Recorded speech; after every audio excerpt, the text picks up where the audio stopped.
আইনমন্ত্রীকে এবং শিক্ষামন্ত্রী তাকে দায়িত্ব দিয়েছেন। এটা যদি আজকে হয়, আজকেই আমরা বসতে রাজি আছি। অ্যাটর্নি জেনারেলকে নির্দেশ দিয়েছি যে আগামী রবিবার তিনি আপিল বিভাগে আবেদন করবেন। করছে, আমরা মনে করি এই মুহূর্তে আলোচনার কোনো পরিবেশ নেই।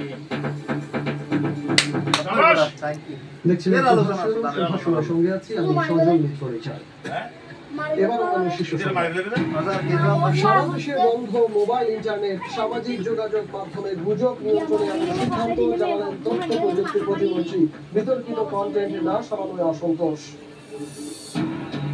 শিক্ষার্থীদের নিরাপত্তা বিবেচনায় 21, 23 ও 25 জুলাইয়ের এইচএসসি পরীক্ষা স্থগিত।